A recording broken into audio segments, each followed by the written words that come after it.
Hi అండి, welcome to my channel. ఇవాల్టి వీడియోలో జొన్న పిండితో జావ ఎలా కాసుకోవాలనేది చూపిస్తానండి. ఎప్పుడు రాగి పిండితోనే కాకుండా ఇలా ఒక్కసారి జొన్న పిండితో ట్రై చేయండి. చాలా చాలా బాగుంటుందన్నమాట. ఈ సమ్మర్లో మన బాడీలో హీట్ తగ్గించడానికి చాలా బాగా హెల్ప్ అవుతుందండి. అలాగే వెయిట్ లాస్ కోసం చూసే వాళ్ళు కూడా మార్నింగ్ బ్రేక్ఫాస్ట్గా దీన్ని ఒక 2 గ్లాసులు తాగినా సరే కడుపు నిండిపోతుందన్నమాట. సో తప్పకుండా ట్రై చేయండి. ఇంకా షుగర్ పేషెంట్లకు కూడా చాలా హెల్దీ అన్నమాట. ఇంకా ఆలస్యం చేయకుండా ఈ హెల్దీ రెసిపీని ఎలా ప్రిపేర్ చేసుకోవాలో చూసేద్దాం పదండి.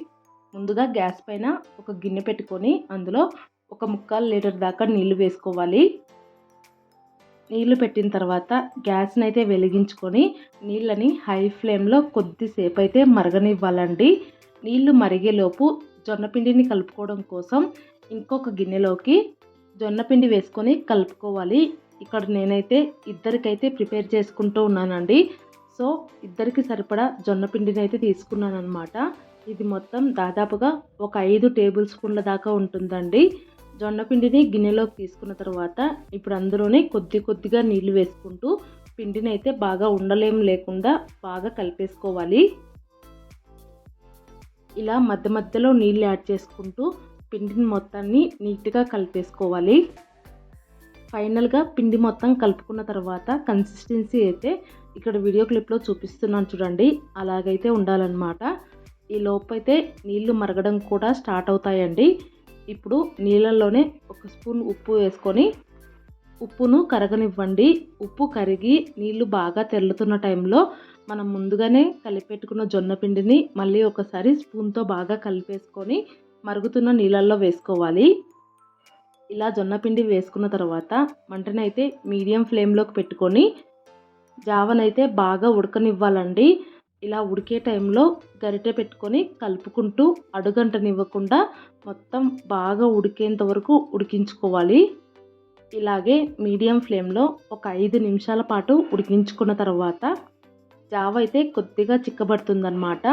ఇక్కడ చూస్తున్నారు కదా, ఇలా అయితే చిక్కబడుతుంది. సో ఇలా చిక్కబడిన తర్వాత గ్యాస్ని అయితే ఆఫ్ చేసేయాలి.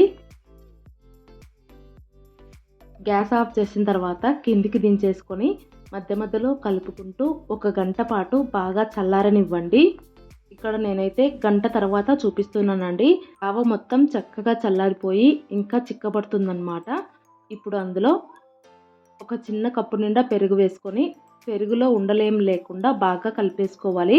ఇలా విస్కర్తో జావలో పెరుగు మొత్తం కలిసిపోయేలాగా నీట్గా కలిపేసుకోవాలి. ఇలా మొత్తం కలిపేసుకున్న తర్వాత ఒకసారి కన్సిస్టెన్సీ చెక్ చేసుకోండి. ఒకవేళ చిక్కగా అనిపిస్తే ఒక చిన్న టీ గ్లాస్ పైన నీళ్లు వేసుకొని మళ్ళీ ఒకసారి విస్కర్తో బాగా కలిపేసుకోవాలి. ఇలా కలిపేసుకున్న తర్వాత ఒకసారి సాల్ట్ అయితే చెక్ చేసుకోండి. ఒకవేళ సాల్ట్ సరిపోకపోతే ఇంకొద్దిగా సాల్ట్ వేసుకొని మళ్ళీ ఒకసారి కలిపేసుకున్నారంటే జొన్న పిండితో జావ అయితే రెడీ అయిపోతుందన్నమాట. చాలా సింపుల్గా అయిపోతుందండి. ఫైనల్గా సన్నగా కట్ చేసి పెట్టుకున్న ఉల్లిపాయలు వేసుకొని సర్వ్ చేసుకొని తాగడమేనమాట. ఇలా రెడీ అయిపోయిన జావని ఒక గ్లాస్లోకి సర్వ్ చేసుకొని పైనుంచి ఇంకొద్దిగా సన్నగా కట్ చేసి పెట్టుకున్న ఉల్లిపాయలు వేసుకొని తాగామంటే చాలా చాలా బాగుంటుందండి. ఈ ఎండలకి పొట్టకి హాయిగా ఉంటుందన్నమాట.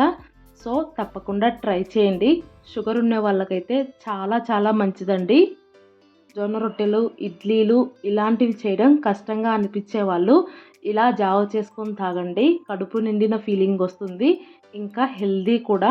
తప్పకుండా ట్రై చేయండి. ట్రై చేసి మీ వాల్యుబుల్ ఫీడ్బ్యాక్ని కామెంట్ సెక్షన్ రూపంలో తెలియజేయండి. అలాగే ఈ వీడియో మీకు నచ్చినట్లయితే ప్లీజ్ లైక్ చేయండి, షేర్ చేయండి. కొత్తగా కనుక ఎవరైనా ఛానల్ చూస్తున్న వాళ్ళు ఉంటే సబ్స్క్రైబ్ చేసుకొని సపోర్ట్ చేయండి. Thank you for watching. Bye bye.